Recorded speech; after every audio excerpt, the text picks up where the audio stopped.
السوق المصري كل يوم بتدخله شركة موبايلات جديدة، في شركات بتقدر تكمل وفي شركات بتخرج وفي شركات بتخرج وبترجع تاني.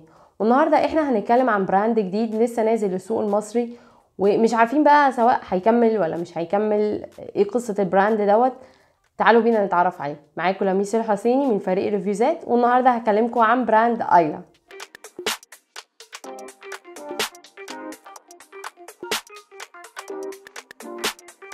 طبعا اكتر حاجه او اول حاجه اي حد هيلاحظها عن براند ايلا هو الرمز بتاعه او العلامه بتاعته، وهي قرن الفلفل الحراق.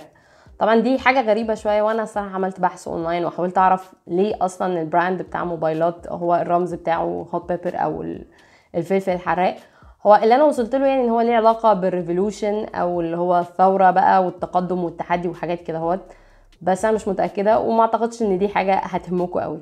بس اعتقد اللي هيهمكم ان انتوا تعرفوه ان ايلا او البراند الاصلي بتاع ايلا اللي هو تشالنجر، اسمه غريب شويتين بس يعني زي اغلب الاسامي الصينيه، ان البراند دوت قدر ان هو معمول يعني من 2012، وقدر ان هو يوصل في 2017 ان هو يبقى المركز العاشر في السوق الصيني. وده طبعا تحدي كبير اعتقد بالنسبه لاي براند، خصوصا ان احنا كلنا عارفين قد ايه في براند صينيه في الصين وبره الصين في كل حته يعني. ومن المعلومات برضو اللي انت ممكن تحبوا تعرفوها عن براند تشالنجر او ايلا، ان هي بتبيع في السوق الامريكي تحت اسم هوت بيبر. وبرضو رجعنا لحته الفلفل الحراق تاني، والشركه عامله تعاون مع شركات الاتصالات الامريكيه المختلفه زي سبرنت وتي موبل وكده، وبتبيع معاهم الموبايلات. فدي طبعا اعتقد ان هي دي حاجه ممكن تبقى مهمه لاي مستخدم مصري بيفكر ان هو يشتري براند جديد، لما يعرف ان هو ليه بيبيع بره في السوق العالمي في امريكا مثلا، وان هو كمان البراند رقم 10 في السوق الصيني. وبما ان اكتر فئه موبايلات هي بتبيع في السوق المصري هي الفئه السعريه المنخفضه اللي هي من 2000 وانت نازل، فشركه ايلا قررت ان هي لما هتدخل السوق المصري كان بدايتها مع الفئه السعريه دي، ونزلت لنا 3 موديلات لحد دلوقتي في السوق المصري. منهم موديل C1 وده مش معانا حاليا، بس دوت بيندرج في الفئه السعريه اللي هي تحت 1000 جنيه 920 جنيه حاجه كده اهوت. ومعانا موديلين بقى تانيين للشركه وهما الR1 والX1، واحد فيهم بسعر 1700 جنيه تقريبا والتاني ب 2200 جنيه تقريبا. تعالوا نتعرف على الموبايلات دي ونشوف ايه المواصفات بتاعتها.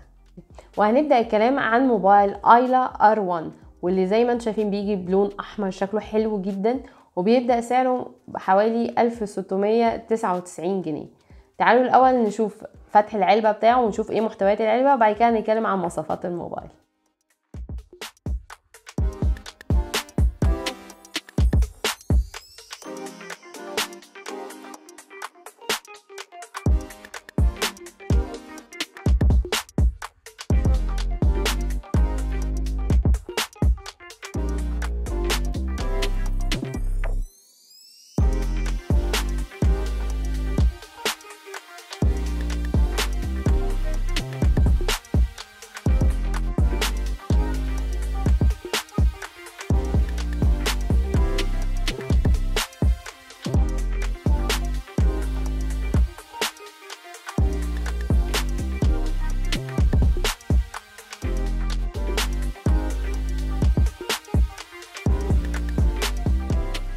وزي ما شفنا في علبة الR1 الموبايل بيجي معاه الكفر سيليكون مخصوص، وموبايل كمان عليه سكرينة ملزوقة اصلا على الموبايل عشان ما تقعدش تدور على سكرينة وعلى كفر للموبايل والحاجات دي كلها. دلوقتي بقى هنتكلم عن مواصفات الR1 اللي زي ما قلنا بيجي بسعر حوالي 1700 جنيه مصري.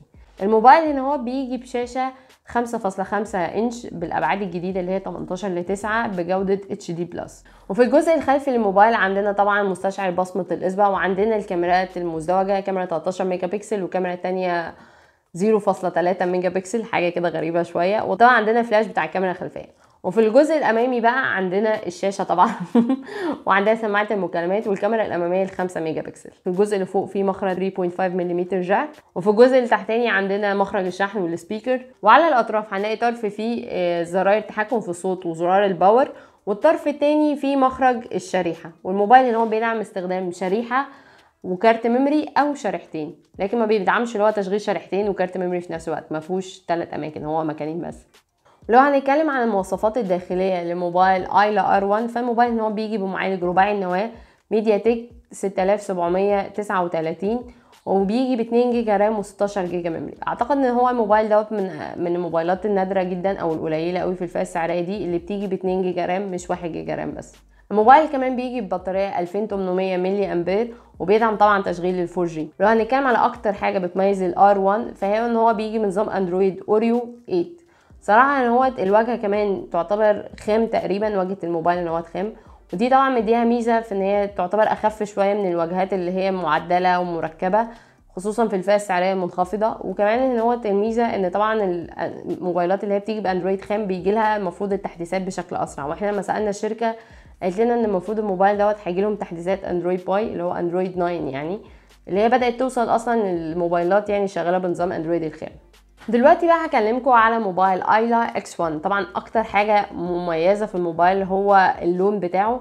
الموبايل فيه ان هو لون متدرج من ازرق بنفسجي كده نازل على لبني. هو ميزه ان هو اللون الصراحه ان هو اللون ثابت، يعني في موبايلات تانية ممكن تشتريها تحس ان تدرج الالوان بتاعها مش بيبان غير في اضاءه معينه لما الاضاءه تبقى ضاربه على الموبايل بشكل معين، لكن ان هو في الاكس 1 اللون ثابت وهتشوفه مهما كنت عامل هتشوف اللون. بس خلونا الاول نشوف محتويات علبه الموبايل ونتكلم بعد كده عن مواصفاته.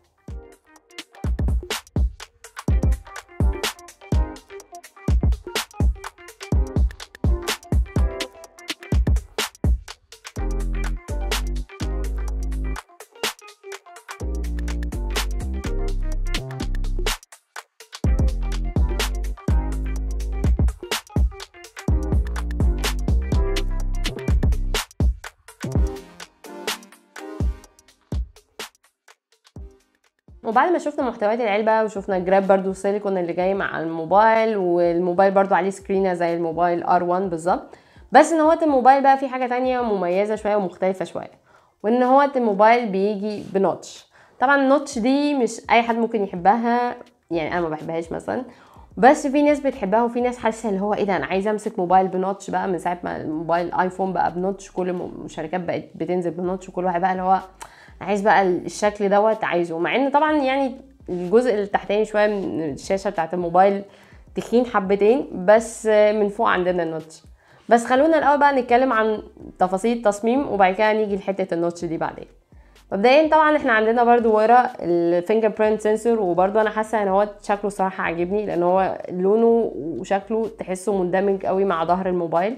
وعندنا الكاميرا الخلفيه برضو مزدوجه 13 ميجا بكسل وبرضو 0.3 والفلاش الخلفي. عندنا من قدام الكاميرا الاماميه 5 ميجا بكسل والنوتش العملاقه شويه. ومن تحت عندنا طبعا اللي هو الشاحن والسماعات الخارجيه، ومن الجزء اللي فوق عندنا 3.5 ملم جاك عشان سماعات الهيدفونز بتاعتك. نفس الفكره في الاكس 1، زرار التحكم في الصوت عندنا وزرار الباور في نفس الجنب. والناحيه التانية بيبقى عندنا درج الشريحه واللي بيدعم تشغيل شريحه خط مثلا وكارت ميموري او خطين بس من غير كارت ميموري. وبالنسبه للشاشه فجهاز ايلا اكس 1 بيجي بشاشه 5.7 انش HD بلس، وزي ما انتم شايفين عندنا الابعاد الجديده وعندنا النوتش كبيره شويتين، بس عندنا النوتش اللي هي ناس معينه بتحبها وناس كتير مثلا زي ما بتحبهاش. لو هنتكلم عن المواصفات الداخليه للاكس 1 فالموبايل ان هو بيجي بمعالج ميديا تك 8 نواه 6750، وهنا هو الموبايل بيجي ب 3 جيجا رام و32 جيجا ميموري، وده طبعا رقم كويس بالنسبه للفئه السعريه بتاعه الجهاز. الموبايل كمان بيجي ببطاريه 3050 ملي امبير، وطبعا للاسف مش بيدعم الشحن السريع.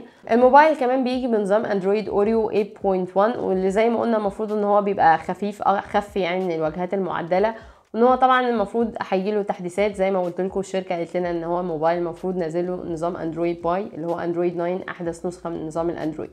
ودي طبعا لو انت ماسك موبايل واجهته معدله بتتاخر شويه انها توصل لك، لان طبعا عقبال ما الشركه بتاخد النظام اللي هو من جوجل نفسه نسخه الاندرويد الاصليه وبعد كده تقعد تعمل عليها الموديفيكيشنز بتاعتها، ده كله بيخلي التحديثات بتاعت شركات كتير قوي تتاخر جدا. شركات تانية حتى مش بتنزل حتى تحديثات الاندرويد بسبب الموضوع ده. وبعد ما كلمتكم شويه عن شركه ايلا واستعرضت لكم موبايلاتها الار 1 والاكس 1، عايزه اعرف بقى رايكم انتوا في الشركه. هل انتوا شايفين الشركه ممكن تكمل بشكل كويس في السوق المصري، خصوصا مثلا الشركه يعني نازله مع وكيل كويس والصيانه بتاعتها من i2 رايه يعني، فهل ده ممكن يخلي يدي دفعه شويه ان الشركه تبقى ماشيه كويس والناس تبقى مهتمه انها تشتري اجهزتها سواء بالاسعار بقى المنافسه بتاعتهم وكده، ولا انت كمستخدم مثلا ممكن تبقى مقلق شويه من ان انت تشتري براند جديد؟ اكتبوا لي رايكم في التعليقات، وطبعا ما تنسوش تعملوا لايك وشير للفيديو وتعملوا سبسكرايب للشانل بتاعتنا وتفعلوا زر الجرس عشان توصلكم كل فيديوهاتنا الجديده. تقدروا تتابعونا كمان على فيسبوك وتويتر وانستجرام ريفيوزات. كان معاكم لميس الحسين، سلام.